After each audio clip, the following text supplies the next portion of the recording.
Fire her. Fire that black maid immediately. Mr. Harrison hissed into his lapel mic, his eyes darting toward the revolving doors of the Wellington Palace Hotel. A Chinese billionaire was stepping inside, flanked by an entourage that radiated money, power, and expectation. The maid, she, could not be anywhere near this meeting. The marble floors gleamed beneath crystal chandeliers as Harrison, the hotel's general manager, straightened his tie and summoned his most practiced smile. Mr. Jiang, whose investment group controlled billions in global hospitality assets, entered the lobby with 6 impeccably dressed associates. "Welcome to the Wellington Palace," Harrison said, extending his hand. Jiang nodded curtly, then immediately turned his team and began speaking rapidly in Mandarin. Harrison's smile froze. Panic surged through him as the conversation continued. Far too long and far too complex to be pleasantries. He fumbled for his phone, sweat forming at his temples, and activated the hotel's newest AI translation app, the robotic voice that followed butchered pronunciation so badly that Jiang visibly winced. "I'm terribly sorry," Harrison said stiffly. "Unfortunately, none of our staff speak Mandarin." The words landed like a death sentence. The lobby fell silent. Jiang's associates exchanged knowing glances as his grip tightened around the leather briefcase, rumored to contain contracts worth millions. Behind them, a black woman in a gray housekeeping uniform pushed a cleaning cart past Scene. Harrison had ordered her removed minutes earlier. No one noticed her. No one saw the Harvard diploma or the Beijing University master's degree hanging on the wall of her tiny apartment. And no one knew that in just a few hours, everything would change. 3 hours earlier, the Wellington Palace Hotel buzzed with controlled chaos. Mr. Jiang arrives at precisely 2 p.m., Harrison announced during an emergency staff meeting. This deal could mean international expansion and promotions. Department heads rattled off confirmations. The chef described authentic Chinese dishes. Maintenance confirmed the presidential suite temperature, exactly 72 degrees. Concierge services secured VIP access across the city. One manager raised a hand. "Sir, I heard Mr. Jiang prefers conducting business in Mandarin. Should we arrange a translator?" Harrison waved it off. "My assistant assured me his English is excellent, and we have cutting-edge translation software." As the meeting dispersed, Harrison pulled aside the head of housekeeping. "Emma, I want your staff invisible today. Rooms maintained as if by magic." Emma nodded. "Understood." In the East Wing Executive Suite, Olivia Thomas worked with quiet precision. At 32, she had spent nearly 4 years in housekeeping, efficient, invisible labor in a world of luxury. She aligned monogrammed pillows, adjusted an aromatherapy diffuser, and murmured to herself in perfect Mandarin. Proper diffusion requires placement away from direct sunlight. Her work bag contained a dog-eared international trade journal and a Mandarin-English dictionary. Her degrees, international relations and East Asian linguistics, had led her here. 300 rejection letters, crushing student loans, a temporary job that became permanence. The radio crackled.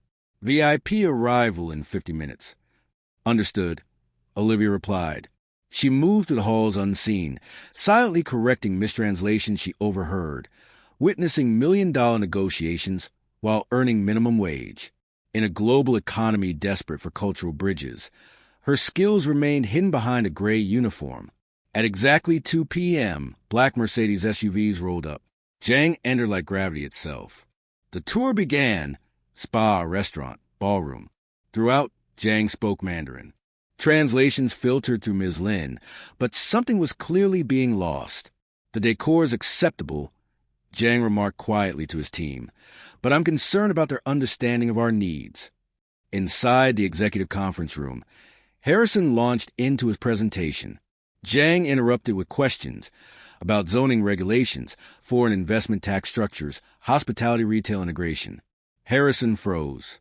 He turned again to his phone. The app responded, "Chicken tax, hotel mooncake." One associate stifled a laugh. Jiang's expression darkened. Ms. Lin translated carefully. "Mr. Jiang wonders if you're properly prepared for this meeting." Harrison requested 5 minutes. In the hallway, executives scrambled. No translator. The AI couldn't handle legal terminology. 30 minutes minimum. They had 3. Inside the conference room, Jang checked his watch. He was preparing to leave.